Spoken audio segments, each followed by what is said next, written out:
ఇస్రో ప్రతిష్టాత్మకంగా చేపట్టిన చంద్రయాన్-3 రాకెట్ ప్రయోగం విజయవంతమైంది.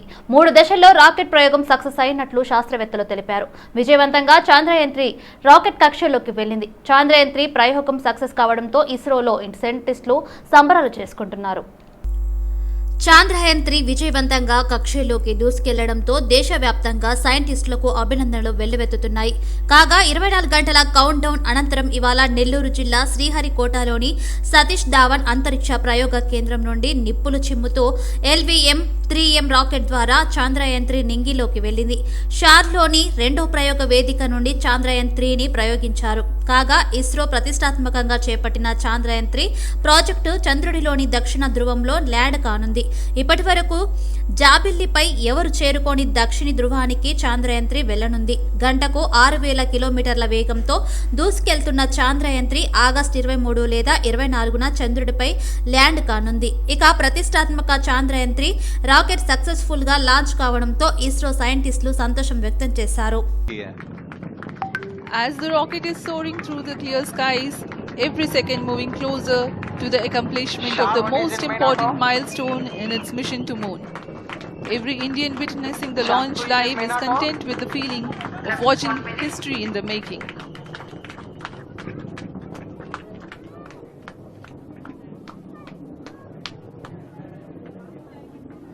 चंद्रमा की सतह पर अपना छाप छोड़ने के लिए चंद्रयान-3 अपने मिशन को पूरा करने निकल चुका है।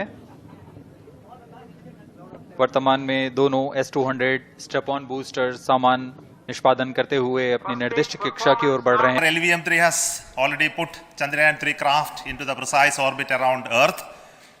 170 by 36,500 km was its intended target orbit, and it is precisely there now. And let us wish all the best for the Chandrayaan-3 craft to make its further orbit racing maneuvers and travel towards moon in the coming days. So let me wish all the very best to Chandrayaan-3 for its further journey towards moon. Once again, the vehicle is proved to be the most reliable heavy lift vehicle of Indian Space Research Organization. Congratulations to the teamwork of ISRO family. I would like to appraise 3 things here. The vehicle systems are in the continuous process of quality improvement, especially in the event of our human rating efforts towards making the systems reliable. Secondly, the payload also, capability of the payload also is improved by mission strategies as well as vehicle engineering approaches. We are in the process of increasing the launch frequency of this vehicle considering the national requirements as well as satellite demands. Here, so many improvements we have incorporated in this vehicle. For example, the S-200 nozzle, they are processed exactly as per the human rating standards, enabling us to have 100% NDT, and the inherent pocket erosion characteristics are removed. The L100 stage Vikas engine, mostly it is 100% qualified to be the human rated engine with indigenously developed LET throats, and the pocket, the backward gas entry also is eliminated, and it is a perfect system.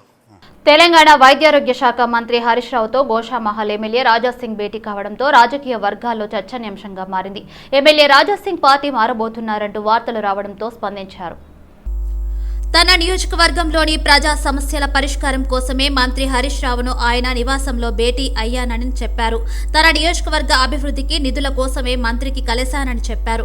మంత్రి హరీష్ రావును కలిసిన తర్వాత తాను BRS పార్టీలోకి వెళ్తున్నట్లు ప్రచారం జరిగిందని, దీంట్లో ఏమాత్రం వాస్తవం లేదన్నారు ఎమ్మెల్యే రాజాసింగ్. గోషామహల్ నియోజకవర్గంలో ఆసుపత్రి నిర్మాణం గురించి హరీష్ రావుతో చర్చించానని చెప్పారు. తనపై విధించిన సస్పెన్షన్ ఎత్తివేయకపోయినా తాను బీజేపీ పార్టీని వీడే ప్రసక్తే లేదని స్పష్టం చేశారు. ఎమ్మెల్యే రాజాసింగ్ పై బీజేపీ సస్పెన్షన్ ప్రస్తుతం కొనసాగుతుంది.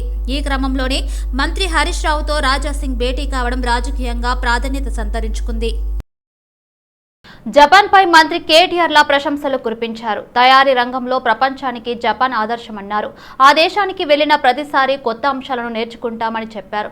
రంగారెడ్డి జిల్లా చందన్వెల్లిలో డైఫాకు ఇంట్రా లాజిస్టిక్స్, నికోమక్, తైకిషా కంపెనీలకు మంత్రి ఈ రోజు శంకుస్థాపన చేశారు. అణుబాంబు దాడిని ఎదుర్కొని కూడా జపాన్ సత్తా చాటిందన్నారు. మన దేశంలో ప్రతి ఇంట్లో ఆ దేశానికి చెందిన వస్తువు ఏదో ఒకటి ఉంటుందని కేటీఆర్ చెప్పారు. భవిష్యత్తులో ఆ దేశానికి చెందిన మరిన్ని కంపెనీలు రాష్ట్రానికి వస్తాయని ఆశిస్తున్నామన్నారు. జపాన్ కంపెనీల కోసం అవసరమైతే అక్కడ ఒక క్లస్టర్ను ఏర్పాటు చేసేందుకు ప్రభుత్వం సిద్ధంగా ఉందన్నారు. జపాన్ కంపెనీల ఖచ్చితత్వం, పనితీరుకు దీటుగా రాష్ట్ర ప్రభుత్వం కూడా నిర్దిష్ట సమయంలో ఈ 2 కంపెనీలకు అనుమతులు ఇచ్చిందని తెలిపారు. ఇక మీదట కూడా ప్రభుత్వం ఇదే తీరుతో పని చేస్తుందని హామీ ఇచ్చారు. కాగా దాదాపు 576 కోట్ల రూపాయల పెట్టుబడితో ఏర్పాటవుతున్న ఈ 2 కంపెనీల ద్వారా వందలాది మందికి ప్రత్యక్షంగా ఉద్యోగాలు లభిస్తాయన్నారు. సీఎం కేసీఆర్ వెంటే తెలంగాణ రైతన్నలు ఉంటారని మంత్రి తలసాని శ్రీనివాస్ యాదవ్ అన్నారు. బన్సీలాల్ పేటలో పలు అభివృద్ధి పనులను ఆయన ప్రారంభించారు. ఈ సందర్భంగా తెలంగాణ రాష్ట్రం ఏర్పడిన తర్వాతే వ్యవసాయానికి 24 గంటల పాటు విద్యుత్ అందుతుందన్నారు. అలాగే సకాలంలో పంట పెట్టుబడి సాయం, రైతు బీమా, విత్తనాలు, ఎరువుల అందిస్తున్న ఏకైక ప్రభుత్వం బీఆర్ఎస్ అని స్పష్టం చేశారు. వ్యవసాయానికి 3 గంటల విద్యుత్ చాలు అని టీపీసీసీ చీఫ్ రేవంత్ రెడ్డి మాట్లాడటం అతని అవివేకానికి నిదర్శనమన్నారు. ప్రజలను తప్పిదారి పట్టించేందుకే ఏపీ మంత్రి బొత్స సత్యనారాయణ అర్ధరహిత విమర్శలు చేస్తున్నారని మండిపడ్డారు. వ్యక్తిగత విమర్శలు తగ్గవని హితవు పలికారు. తెలంగాణ రాష్ట్రంలో జరుగుతున్న అభివృద్ధి కార్యక్రమాలు వారి కళ్లకు కనిపిస్తలేవా అని ప్రశ్నించారు. కేంద్ర ప్రభుత్వం అందించిన అవార్డులే తెలంగాణ రాష్ట్ర ప్రభుత్వ పనితీరుకు నిదర్శనమన్నారు. ముందు మీ ఇల్లు చక్కదిద్దుకోండి, మీ రాష్ట్రంలో పరిస్థితులు బాగోలేవు, ఒళ్ళు దగ్గర పెట్టుకుని ప్రవర్తించాలని ఘాటుగా విమర్శించారు. మాట్లాడి తప్పకుండా మేము చేసినాం, అది ప్రజలకు తెలుసు. నేనేమంటా అంటే ఒకప్పుడు మనకు వరి ఎంతో వస్తుంది, ఒకప్పుడు మనకు వచ్చేటువంటి వరి 65 క్వింటాలు వస్తే ఈ రోజు దగ్గర 3000 క్వింటాల వరకు పోయింది అనేది ఈ దేశం ఆశ్చర్యపోతుంది. దేశంలో అందరికి అన్నం పెట్టే స్థాయికి తెలంగాణ వచ్చిందనేమో రికార్డు. వరి వేస్తే ఉరేసుకోమన్నాడు సీఎం గారు అని చెప్పి నిన్న మూర్ఖుడు మాట్లాడు. అసలు వరి ధాన్యం అంతా కొన్నదెవరు? ఇంత 3000 క్వింటాలు వచ్చిన తర్వాత దాన్ని కొన్నదెవరు? కేసీఆర్ గారే. మా ప్రభుత్వమే కొన్నది. అది ఏం లేదు, గాలి మీద బురద జల్లాలి, బట్ట కలిసి మీద వేయాలి. కాబట్టి నేనేమంటా అంటే నేను పదే చెప్తున్నా, మీ పర్సనాలిటీస్ని కాదు గట్టిగా మాట్లాడి ముందెత్తి పేదగా మాట్లాడినంత పర్సనాలిటీస్ కావు. మీకు పరిపాలన చేసిన అనుభవాలు లేవు, నీ పక్కన కూర్చున్న వాళ్ళకి అనుభవాలు ఉన్నాయి. వాళ్ళు ఎందుకు చేయలేదు చెప్పమని చెప్పి. ఎందుకు మీ పరిపాలనలో ప్రజలకు 24 ఫ్రీ కరెంటు మేమే ఇచ్చినాం, సంతోషం మీరే ఇచ్చారు, నేను కూడా కాదంటలేదు. ఎన్ని గంటలు ఇచ్చాను? మీరు రాజశేఖర రెడ్డి గారి పీరియడ్లో ఫ్రీ కరెంట్ ఇచ్చింది 4 గంటలు, మేము 24 గంటల కరెంట్ ఇస్తున్నాం. మీరు రైతులను అడగండి, రైతులు సంతోషంగా ఉన్నారు. రైతు బంధు ఇస్తున్నాం, రైతు బీమా ఇస్తున్నాం. రైతే రాజు అని చెప్పి మా ముఖ్యమంత్రి గారు నమ్మడమే కాదు, ఈ దేశంలో అబ్కి బార్ కిసాన్ సర్కార్ అనేటువంటి స్లోగన్ కూడా పెట్టింది. 200 కోట్ల మనీ లాండరింగ్ కేసులో ప్రధాన నిందితుడిగా ఉన్న సుకేష్ చంద్రశేఖర్ తెలంగాణ గవర్నర్ తమిళిసై సౌందరరాజన్ కు లేఖ రాశారు. బీఆర్ఎస్ ఎమ్మెల్సీ కవిత మంత్రి కేటీఆర్ పై సుకేష్ చంద్రశేఖర్ మరో సంచలన లేఖ రాశారు. తన వద్ద ఉన్న ఆధారాలు ఇవ్వాలని కవిత, కేటీఆర్ తరపు సన్నిహితులు ఒత్తిడి తెస్తున్నారని లేఖలో తెలిపారు. కవితకు వ్యతిరేకంగా ఈడీకి ఇచ్చిన స్టేట్మెంట్లోని ఎవిడెన్స్ ఇవ్వమని అడుగుతున్నారని, ఆధారాలు ఇస్తే 100 కోట్ల నగదు, శంషాబాద్ వద్ద భూమి, అసెంబ్లీ సీటు ఇస్తామని ఆశ పెడుతున్నట్లు సుకేష్ చంద్రశేఖర్ లేఖలో పేర్కొన్నారు. దాదాపు 200 కోట్ల రూపాయల లావాదేవీలకు సంబంధించిన ఆధారాలు తన వద్ద ఉన్నాయన్న ఆయన, కవితకు తనకు మధ్య జరిగిన వాట్సాప్ చాట్ అంతా రికార్డ్ అయి ఉందన్నారు. ఈ ఆధారాలని ఇప్పటికే ఈడీకి 65B సర్టిఫికెట్ రూపంలో ఇచ్చేశానన్న సుకేష్, కవిత నుంచి 15 కోట్ల నగదు తీసుకుని అరవింద్ కేజ్రీవాల్ తరపు వారికి అందజేశానని చెప్పారు. ఈ అంశాలపై సీబీఐ దర్యాప్తు చేయాలని కోరుతున్నానంటూ గవర్నర్ తమిళిసైకు సుకేష్ చంద్రశేఖర్ లేఖ రాశారు.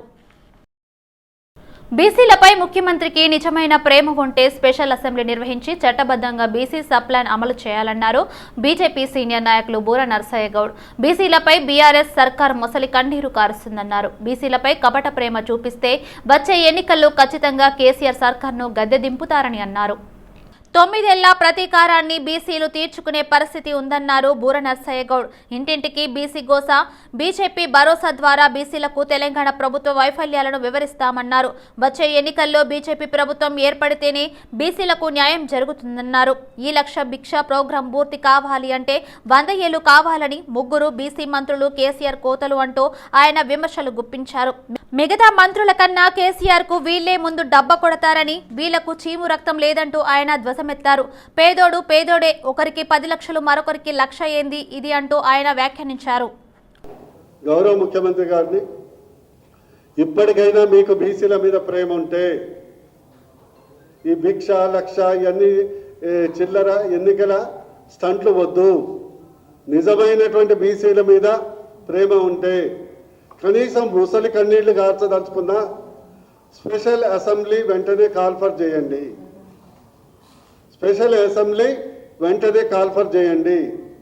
చట్టబద్ధంగా న్యాయబద్ధంగా అసెంబ్లీ యాక్ట్ ద్వారా ఎట్లయితే ఎస్సీ ఎస్టీ సప్లాను గత ప్రభుత్వం చేసిందో చట్టబద్ధంగా మీరు చెప్పితే తయారు చేసినటువంటి బీసీ సప్లాన్ను మీరు చట్టబద్ధంగా అమలు కల్పించండి. స్పెషల్ అసెంబ్లీ సెషన్ ద్వారా చేయండి. అప్పుడే బీసీలు మిమ్మల్ని నమ్ముతారు. లేకుంటే మళ్ళీ చేస్తున్నాను, ఛాలెంజ్ చెప్తున్నాను, మీరు మాత్రం గద్దె దిగుడు ఖాయం.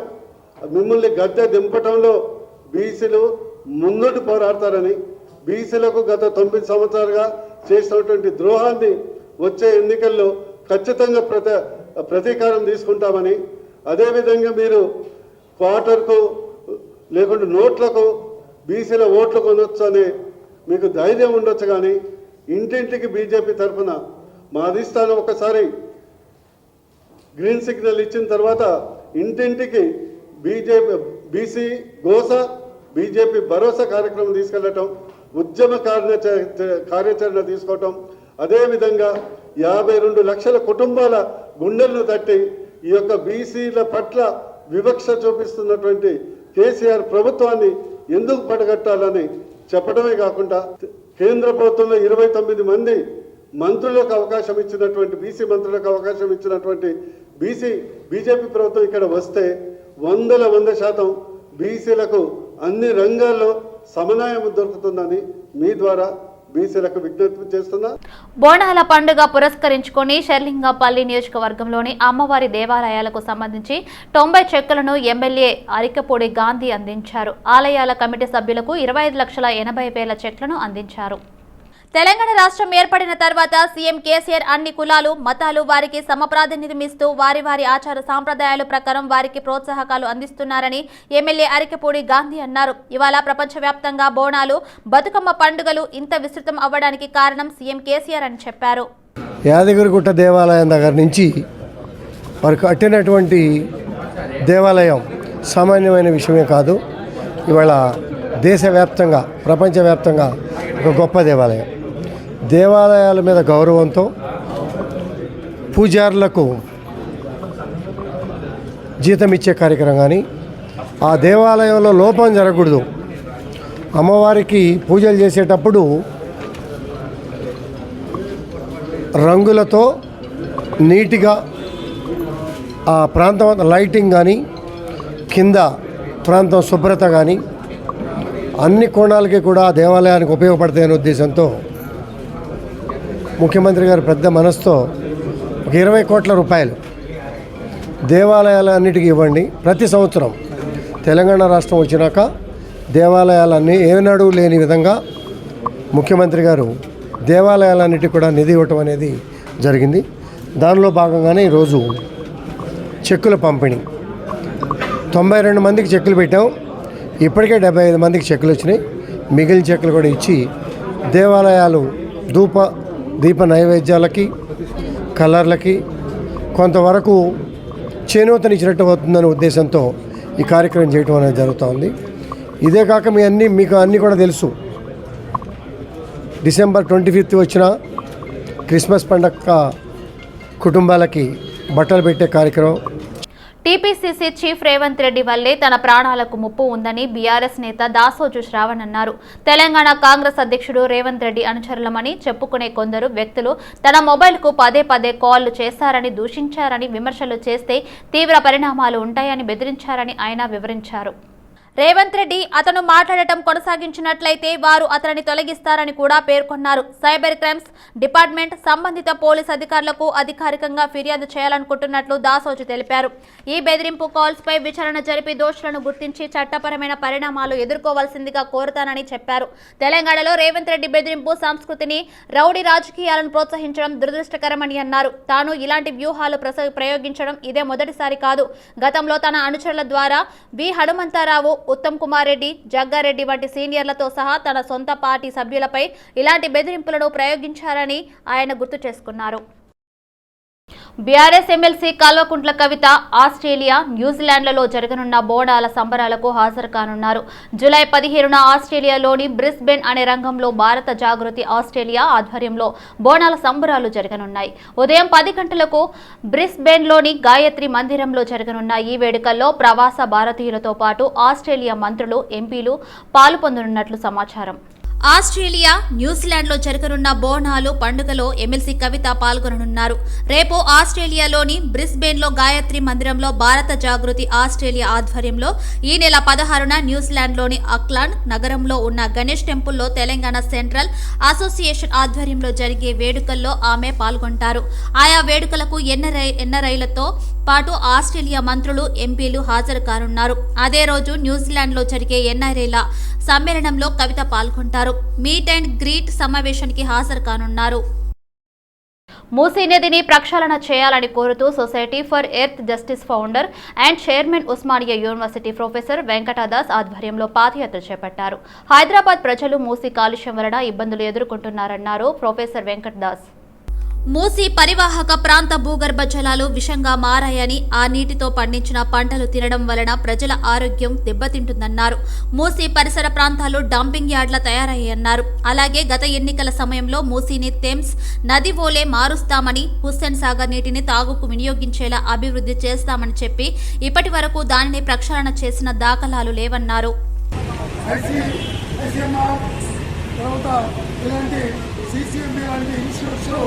తమ నివేదికలు తెలియజేస్తున్నాయి. కాబట్టి పాలకులు, గత ఉమ్మడి పాలకులు కానీ, నేడు తెలంగాణ పాలకులు కానీ హైదరాబాద్లో ప్రవేశించినటువంటి మూసీ నది గురించి పట్టించుకున్న పాపన లేదు. కాబట్టి మూసీ నదిని ప్రక్షాళన చేయాలని చెప్పేసి ఒక చదువుకున్నటువంటి విద్యార్థులుగా, అధ్యాపకులుగా మనము రోడ్డుకి ఇవాళ ప్రజలు చైతన్యం చేస్తూ ప్రభుత్వానికి ఒక విన్నపాన్ని తెలియజేస్తున్నాము. ప్రభుత్వం మీద ఈ నదిని పట్టించుకోకపోతే ఆ ప్రభుత్వానికి పరిపాలించే ఎస్ఎన్డీపీ నిధుల కింద 30 కోట్ల రూపాయలు మంజూరు అయ్యాయని, కంటోన్మెంట్లోని వరద ముంపు ప్రాంతాల సమస్య తీరుతుందని ఇటీవల మర్రి రాజశేఖర్ రెడ్డి మాట్లాడడం హాస్యాస్పదంగా ఉందని కంటోన్మెంట్ సివిలియన్ నామినేటెడ్ సభ్యులు రామకృష్ణ అన్నారు. ప్రజలను తప్పుదోవ పట్టించే విధంగా బీఆర్ఎస్ నాయకులు మాట్లాడడం, సంబరాలు జరుపుకోవడం విడ్డూరంగా ఉందన్నారు. కూకట్పల్లి అల్వాల్ సుచిత్ర నుంచి వచ్చే మురుగునీటి ప్రవాహం కోసం చేపట్టే డ్రైనేజీ లైన్ల మూలంగా కంటోన్మెంట్కు ఎలాంటి ప్రయోజనం లేదన్నారు. 25 crores తెచ్చిన సర్వీస్ ఛార్జెస్ ఆన్ రికార్డ్, మీరు చెక్ చేసుకోవచ్చు. రైట్, కేసీఆర్ సర్కార్ మెడలోంచి 46 కోట్లు వసూలు చేసిన, ఇంకా 37 కోట్లు ఇప్పుడు వసూలు చేస్తా. 1-2 monthsలో వస్తాయి, వస్తున్నాయి. అంటే కోర్ట్ డైరెక్షన్ ఉంది దాంట్లో, ఆ కాగితం మీద ఉంది. నేను ఆ కాగితాలు వెరీ షేర్ కూడా చేస్తా. उसको अक्ल रहे तो उसको पप्पू क्यों बोलते थे लोग? उसको तो अक्ल रहे तो पप्पू नहीं बोलते थे उसको, ऐसा बेवकूफ़ है बोल के बोलते. तो ఆ 37 కోట్లు కూడా తప్పకుండా వస్తాయి. దాని తర్వాత ఇంకా బ్యాలెన్స్ ఉంది కదా, అది కూడా వచ్చి అట్లీస్ట్ యావత్ తెలంగాణలో నువ్వు చిన్న లోకల్ బాడీస్కి ఇవ్వకపోయినా పర్లేదు, మా కంటోన్మెంట్కి అయితే విడదీసి మా పైసలు మాకు ఇవ్వని, దాని మీద కూడా ఇంకో 3వ డైరెక్షన్ తీసుకొస్తాము తప్పకుండా. అది కూడా వెరీ సూన్ రియాలిటీ అయిపోతుంది. ఇక పోతే 700 కోట్లు బాకీ ఉందన్నారు. మరి మీరేం చేస్తున్నారు? అంతా బీజేపీ చేయాలా, అంతా రామకృష్ణనే చేయాలంటే మరి మీరు ఒక పార్టీ దుకాణం ఎందుకు పెట్టుకోరు? మీ కాంట్రిబ్యూషన్ ఉండాలి కదా సొసైటీకి. లేదంటే నేను చేసుకుంటే మీరు చేసుకున్నా అని చెప్పుకుంటారా? మీకు కూడా తెలుసు. అచ్చా, మీకు తెలియకపోతే నేను గైడ్ చేస్తా. నేను ఇప్పుడు కూడా ఫ్రీ ఆఫ్ కాస్ట్ మళ్ళీ గైడెన్స్ ఇస్తున్నా. బాబు, కేంద్ర పార్టీ కాదురా బాబు, ఇవ్వాల్సింది ఆర్మీ అధికారులు. మీకు దమ్ము ధైర్యం ఉంటే ఆర్మీ అతను కొట్లాడండి, లేదు చేత కదని చెప్పండి, నేను చేసుకొస్తా. బ్యాంక్ ఆఫ్ బరోడా తెలంగాణ పోలీసులకు గుడ్ న్యూస్ చెప్పింది. బరోడా పోలీస్ శాలరీ ప్యాకేజీ అందించడానికి పోలీస్ శాఖతో అవగాహన ఒప్పందం కుదుర్చుకున్నట్లు జీఎం నితీష్ కుమార్ తెలిపారు. Bank of Baroda Telangana police శాఖ సిబ్బందికి బరోడా పోలీస్ శాలరీ ప్యాకేజీ అందించడానికి తెలంగాణ రాష్ట్ర పోలీస్ శాఖతో అవగాహన ఒప్పందం కుదుర్చుకున్నట్లు bank of Baroda general manager zonal head Nitish Kumar తెలిపారు. ఒప్పందంలో భాగంగా తెలంగాణ పోలీస్ శాఖ సిబ్బందికి ఉచిత సమగ్ర వ్యక్తిగత ప్రమాద బీమా కవర్ యోధా రిటైల్ పై ప్రత్యేక ఆఫర్ను డెబిట్ క్రెడిట్ కార్డు సేవలతో పాటు అనేక ప్రత్యేక ప్రయోజనాలు అందించనున్నట్లు తెలిపారు. ఖాతాదారుడు ప్రమాదవశాత్తు మరణిస్తే 1,05,00,000 వరకు విధి నిర్వాహేతర సమయంలో మరణిస్తే 90 లక్షల వరకు శాశ్వత వైకల్యం, 60 లక్షల వరకు పాక్షిక వైకల్యం, 30 లక్షల వరకు వ్యక్తిగత ప్రమాద బీమా అందించనున్నట్లు తెలిపారు. తెలంగాణ హైకోర్టు తాత్కాలిక ప్రధాన న్యాయమూర్తిగా జస్టిస్ పోనుగోటి నవీన్ రావు ఇవాళ ఒక్కరోజు బాధ్యతలు నిర్వర్తించనున్నారు. ఆయనకు ఆ బాధ్యతలు అప్పగిస్తూ కేంద్ర న్యాయశాఖ ఉత్తర్వులు జారీ చేసింది. ఇప్పటి వరకు ప్రధాన న్యాయమూర్తిగా ఉన్న జస్టిస్ ఉజ్జల్ భూయన్ సుప్రీంకోర్టు న్యాయమూర్తిగా నియమితులవ్వడంతో ఆ బాధ్యతలను తాత్కాలికంగా అత్యంత సీనియర్ జడ్జి అయిన జస్టిస్ నవీన్ కు అప్పగిస్తూ రాజ్యాంగంలోని ఆర్టికల్ 223 కింద దాఖలు పడిన అధికారాలను అనుసరించి రాష్ట్రపతి నిర్ణయం తీసుకున్నట్లు పేర్కొంది. అయితే జస్టిస్ నవీన్ రావు పదవి విరమణ చేయనుండటంతో ఆయన ఈ ఒక్కరోజే ఆ పదవిలో కొనసాగుతారు. మరుసటి రోజు నుంచి సీనియారిటీలో ముందు వరుసలో ఉన్న జస్టిస్ అభినంద్ కుమార్ షావిలి తాత్కాలిక ప్రధాన న్యాయమూర్తి బాధ్యతలు నిర్వర్తిస్తారని కేంద్ర న్యాయశాఖ ఈ ఉత్తర్వులో పేర్కొంది. బోనాల పండుగ సందర్భంగా ఈ నెల 16 నుంచి 17 వరకు హైదరాబాద్ కమిషనరేట్ పరిధిలోని సౌత్ ఈస్ట్, సౌత్ వెస్ట్ జోన్లు, రాచకొండ కమిషనరేట్ పరిధిలోని Malkajgiri zone, LB Nagar zone, Maheshwaram zone పరిధిలో ఒకరోజు మద్యం దుకాణాలు మూసివేయాలని ఆయా కమిషనర్లు ఉత్తర్వులు జారీ చేశారు.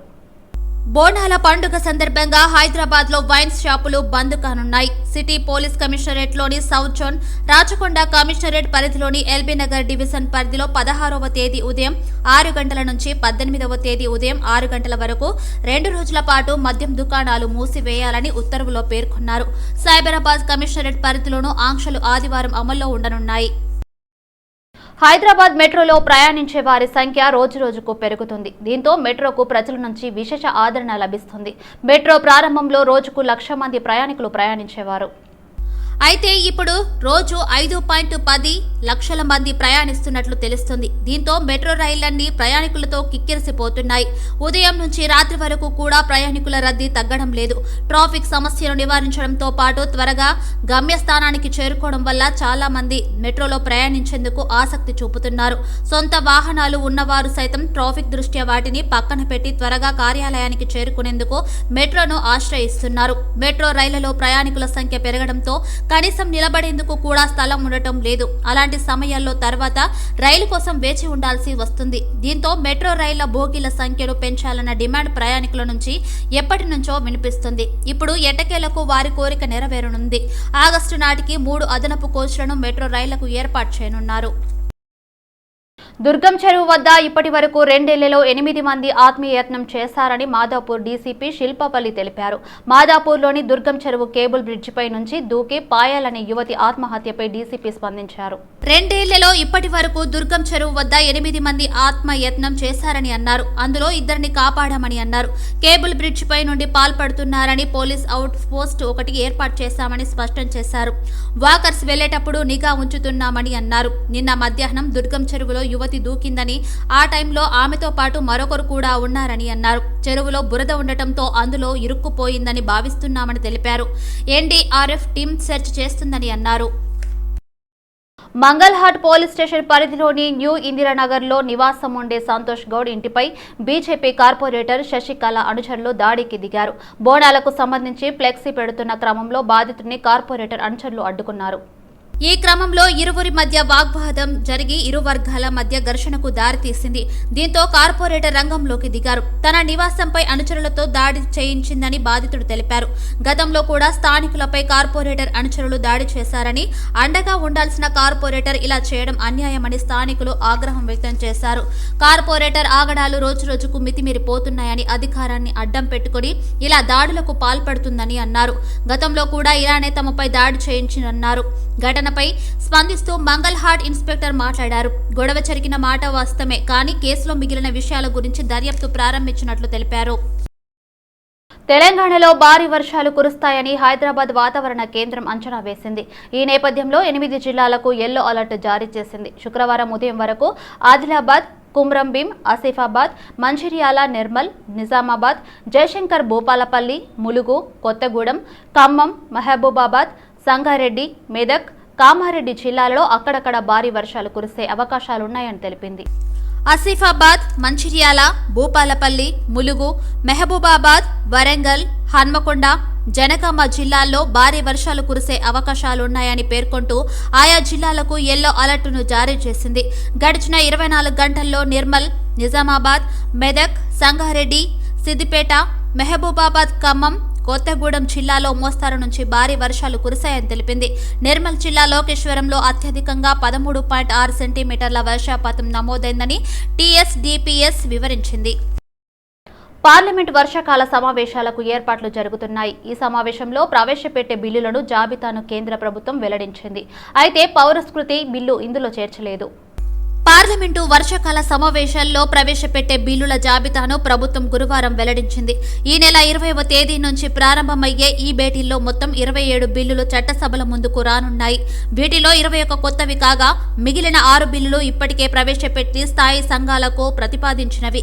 తీవ్ర చర్చకు దారితీసిన ఉమ్మడి పౌర స్మృతి బిల్లు ఈ జాబితాలో కనిపించలేదు.